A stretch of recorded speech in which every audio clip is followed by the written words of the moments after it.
So this is the last of the green bean harvest, at least of the round ones that I'm going to pickle. The other ones, all the flats we actually could not eat fast enough, so we donated those to a food pantry that's nearby that takes fresh garden fruit and vegetables. So I have to go wash all these guys. That's what this towel's for, so I can put my strainer there. I've got my hot peppers, garlic, dill there. Got my jars to fill here. Hoping to not use this one. Hoping it'll just fill these 3. But I have this one here in case I need it because I like these ones for sauces. Like applesauce, pear sauce, tomato sauce, that kind of thing. And I've got my cutting board all assembled. This is the cutting board that came with my pretty knife set. So let me wash those green beans. Okay, all washed. I do recommend always washing your fruits and vegetables before you eat them. Why? Well, see, all of my fruits and vegetables are grown from seed, from heirloom seeds, non-GMO, and are also all organic. But I still say that you need to wash them. And that's because, one, there's dirt, which you don't want in your food. That's crunchy and gross. And 2, there are types of slugs and snails that carry parasites and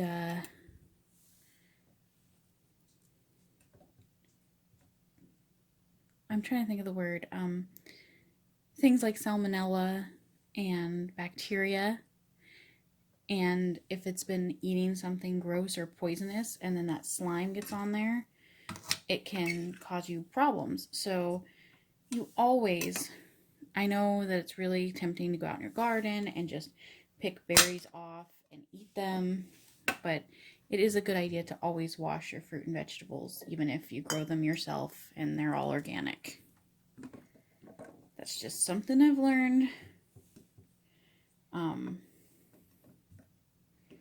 you know, it's organic. What if a bird, you know, goes to the bathroom on it and then leaves some kind of parasite or germ on the outside, but the rain washes it off a little bit, you know, just enough that you can't tell anything ever went to the bathroom on there. And then you eat it, and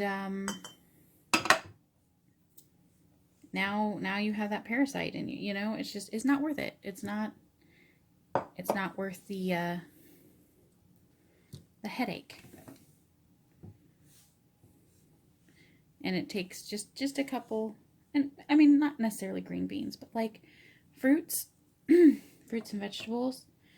You know, squirrel could be running around up there and have some kind of disease and walk all over your apples and eat some of your apples, and then you eat some of the apples they've touched, and like there's just like maybe a little claw mark or something that you cut out of the fruit, and the fruit's fine, but you don't wash the skin of the fruit, and that's where the problem comes in, you know. So it's just, I always wash them. I'm very paranoid. I'm a hypochondriac, and it took me a long time to even consider canning anything because I was afraid I'd get botulism, and or I would accidentally give my family botulism. So I looked up, you know, what are the safest methods, and things like that, and learned that as long as you follow the current guidelines and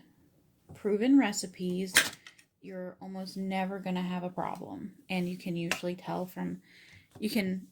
if you follow the guidelines and proven recipes, then you can eliminate like 95% of all of your problems. And then as long as you follow proper storage and safety that way, you can get rid of the rest. For example, that's why I can with my rings on, obviously, but I take my rings off when I store. so I don't create a false seal. I don't stack my cans on top of each other, so that doesn't create a false seal that way. And when I open my cans for the first time, I always make sure the room is absolutely quiet so I can hear any weird sounds they make or anything like that. I have had one dilly green beans once be bad, and when I opened it, it made like a weird hissing sound instead of the normal just like pop. Usually it goes like plop. I can't even make noise. It's like a wet plop sound, a wet popping sound. But this made like a hissing sound. It popped and then it made a hissing sound afterwards. So, you know, we didn't eat those. I threw those out because it's not supposed to make a hissing sound. But it looked fine. It was still sealed. The jar looked fine. There was no discoloration, nothing. But just better safe than sorry. I always, if anything sounds even a little bit off, I'm dubious. And if I'm dubious, it goes out. And this is my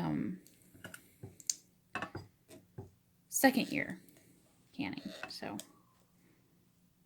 I'm still learning, and I am very, very, very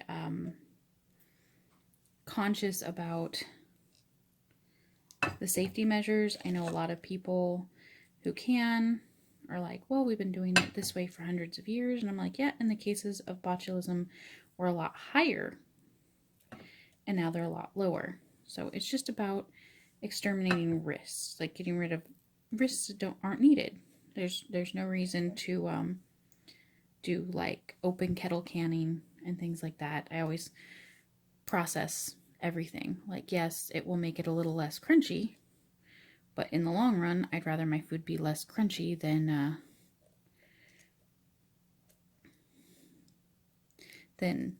you know, give it as a gift and then someone gets sick.